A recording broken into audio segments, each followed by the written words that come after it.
5 seconds. Start. महोदय, हमारे बीच आज पाकिस्तान के अध्यक्ष की उपस्थिति इस सुखद परिवर्तन का प्रमाण है। विराम। व्यक्तिगत असुविधा के बावजूद उन्होंने गणराज्य दिवस समारोह देखने के लिए हमारा निमंत्रण स्वीकार किया और वे यहाँ पधारे हैं। विराम।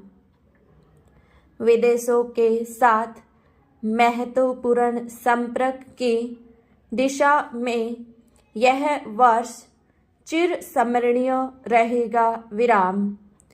इस वर्ष बाहर से कई एक सामान्य महानुभाव हमारे देश में आए। विराम।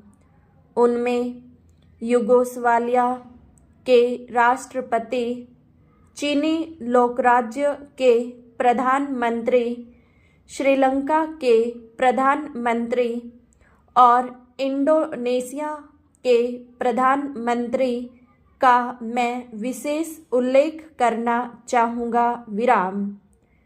इन महान नेताओं का स्वागत करना हमारा सौभाग्य था। विराम। रूस, चीन तथा अफगानिस्तान के सांस्कृतिक शिष्टमंडल भी इस वर्ष हमारे देश में आए। विराम। इन शिष्टमंडलों को भारत में बहुत लोकप्रियता मिली। विराम। ऐसे आगमनों और राष्ट्रों में सांस्कृतिक शिष्टमंडलों के आदान प्रदान की उपादेयता निश्चय ही बहुत अधिक है। विराम। पैरा। संयुक्त राष्ट्र संघ के आदर्शों में हमारी आस्था यथापूर्ण स्थिर है। विराम।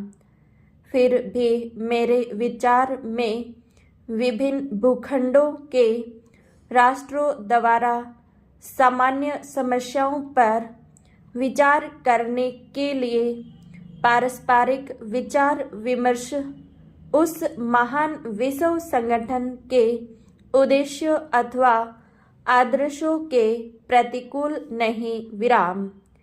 एशिया और अफ्रीका के राष्ट्र इंडोनेशिया में अपना एक सम्मेलन कर रहे हैं जिसमें वे निजी समस्याओं पर विचार करेंगे। विराम।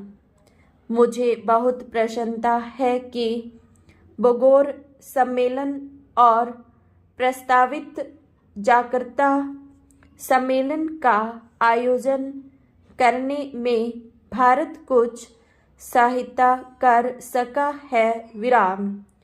यह सब कार्य निश्चय ही बहुत बड़े हैं। इनसे हमें आगे बढ़ने के लिए दृढ़ संकल्प और आत्मविश्वासी बने रहने की प्रेरणा मिलती है। विराम। यह उस नए युग का आरंभ मात्र है जिस भू पर उतरने की हम प्रतिज्ञा कर चुके हैं। विराम।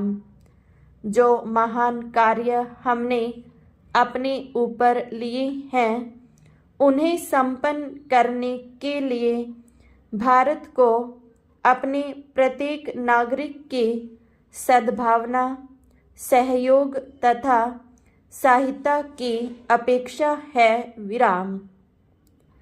यह अब प्रत्यक्ष होता जा रहा है कि लोगों में आशा तथा आत्मविश्वास की कमी नहीं और भारत के भविष्य में उन्हें पूर्ण विश्वास है। विराम।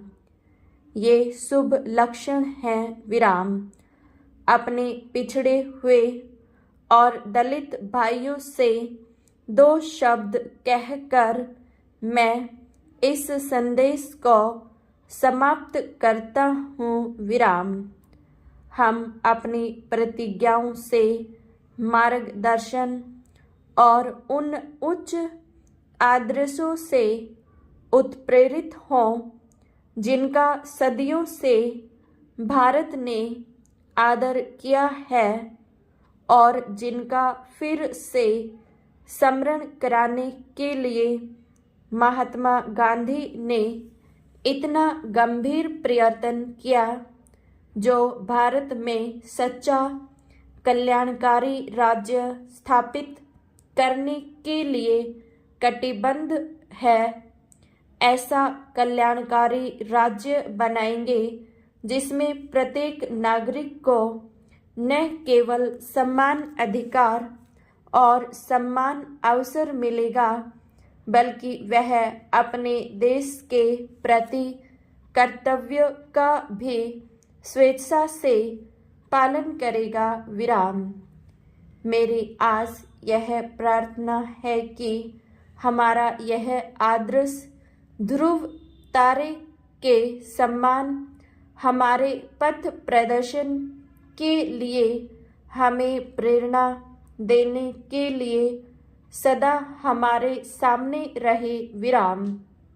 मैंने यह प्रयत्न किया है कि संसद के इस सत्र में जो काम आपके सामने आएंगे उनमें से कुछ आपको बता दूं। विराम। मुझे आशा है कि आपका परिश्रम हमारे देश के कल्याण के लिए सफल होगा और भारत गणराज्य की यह नई संसद मैत्रीपूर्ण सहयोग का एक उदाहरण उपस्थित करेगी। विराम।